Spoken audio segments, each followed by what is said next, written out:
Welcome dear students. Today we are going to begin with our next activity. Activity number 13.5. Students, for performing this activity आपको 6 to 8 या तो बच्चों bowl लेने पड़ेंगे या फिर क्या लेने पड़ेंगे, ग्लास लेने पड़ेंगे। उसके बाद आप नेक्स्ट स्टेप क्या करेंगे बच्चों, आप सभी ग्लासेस को वाटर से फिल कर देंगे। और इस बात का ध्यान रखना है कि जब आप लेफ्ट टू राइट मूव करते हैं, ठीक है, तो आपको धीरे धीरे वाटर का जो अमाउंट है उसे इंक्रीज करना है। उसके बाद आप नेक्स्ट स्टेप में क्या करेंगे, आप एक पेंसिल लेंगे, ठीक है, और पेंसिल को सभी ग्लासेस पर आप लगातार क्या करेंगे, स्ट्राइक करेंगे, ठीक है। जब आप पेंसिल को सभी ग्लासेस पर स्ट्राइक करेंगे तो आपको एक प्लेजेंट साउंड सुनाई देगी, ठीक है। उस साउंड को आप क्या बोलते हैं, जल तरंग बोलते हैं। Get it students? Now come to the next paragraph. When we pluck the string of an instrument like the sitar, the sound that we hear is not only that of string, the whole instrument is forced to vibrate. यहाँ पर क्या बताया गया है बच्चों, आप सभी ने सितार तो देखा ही होगा ना, ठीक है। तो कहा कि जब आप किसी भी सितार की एक स्ट्रिंग को, एक जो पतली सी इसमें वायर होती है, अगर आप उसको प्लग करते हैं तो नो डाउट आवाज़ तो प्रोड्यूस होती है। अब यहाँ पर बताया गया है कि जो आवाज़ प्रोड्यूस हुई वो सिर्फ उस स्ट्रिंग की वजह से नहीं हुई, वो पूरे के पूरे सितार की वजह से जो है साउंड प्रोड्यूस हुई है, ठीक है। Similarly when we strike the membrane of a mridangam, the sound that we hear is not only that of the membrane but of the whole body of the instrument. तो बच्चों, आपको इन दो एग्जाम्पल से एक बात क्लियर होती है कि अगर आप किसी भी म्यूजिकल इंस्ट्रूमेंट की बात करते हैं और आप उसकी वाइब्रेटिंग मेम्ब्रेन को टच करते हैं या फिर ये कह सकते हैं कि प्लग करते हैं, स्ट्राइक करते हैं, तो जो आवाज़ आपको सुनाई देगी वो सिर्फ उस एक पतली सी तार की वजह से नहीं सुनाई देगी, वो पूरे के पूरे इंस्ट्रूमेंट की वाइब्रेशन की वजह से सुनाई देती है, ठीक है।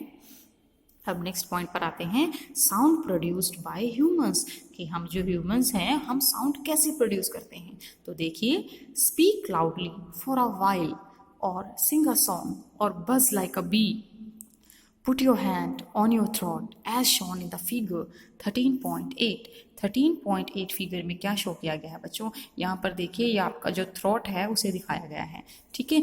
तो आपको क्या बताया गया है यहाँ पर, आप सभी को पता है कि जब भी हम आवाज़ प्रोड्यूस करते हैं तो कहीं ना कहीं वाइब्रेशन होती है, कहाँ पर, हमारे जहाँ पर हमारा थ्रोट होता है ना वहाँ पर, ठीक है। In humans the sound is produced by the voice box.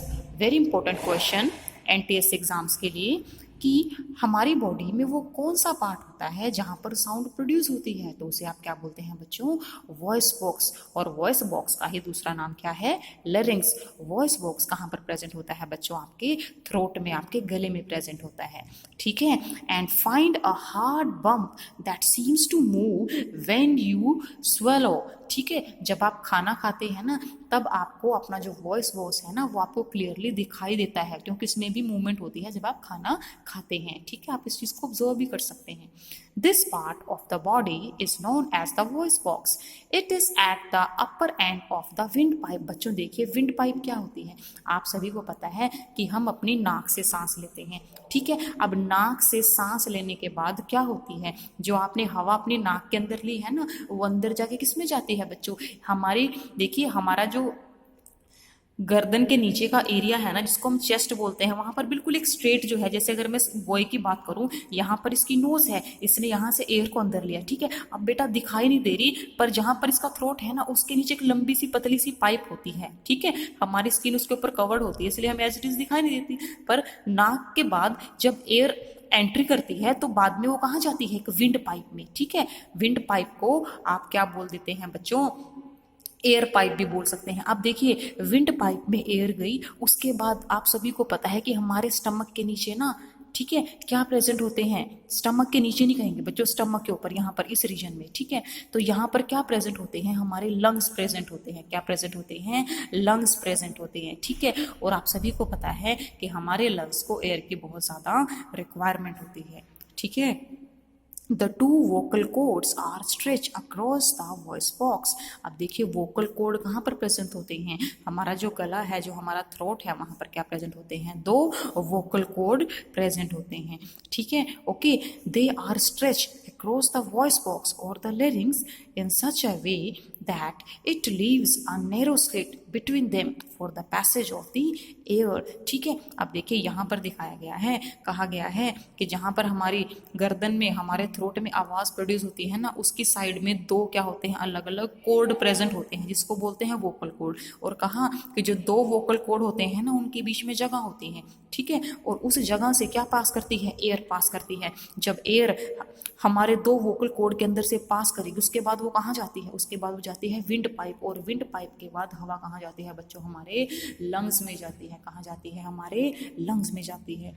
ठीक है, अब नेक्स्ट पॉइंट देखिए, when the lungs force the air through the slit the vocal cord vibrate. ठीक है, अब देखो पहले तो लंग में एयर गई, ठीक है, आप सभी को पता है हम एक बार सांस लेते हैं, अगली बार सांस को छोड़ते भी तो है ना। When the lungs force the air through the slit the vocal cord vibrate. जब हमारे जो लंग्स हैं वो फोर्स करते हैं एयर को बाहर की तरफ, तो सबसे पहले एयर कहाँ आती है, स्लिट तक आती है ना। और स्लिट कहाँ पर प्रेजेंट है, वोकल कॉर्ड के बीच में। तो जो वोकल कॉर्ड होते हैं, जो हमारे गले में प्रेजेंट होते हैं, वो वाइब्रेशन करेंगी, और वाइब्रेशन की वजह से हमेशा क्या प्रोड्यूस होती है बच्चों, साउंड प्रोड्यूस होती है। ठीक है, muscle are attach to the vocal cord can make the cord tight और loose. When the vocal cord are tight and thin, the quality of sound is different when they are closed। तो आपको पता चला कि आपकी जो sound है उसकी क्वालिटी कैसी है। ठीक है, तो वो किससे पता चलती है, कि जो वोकल कॉर्ड की साइड में मसल्स हैं वो टाइट हैं या फिर लूज हैं। So that's all for today students, thank you.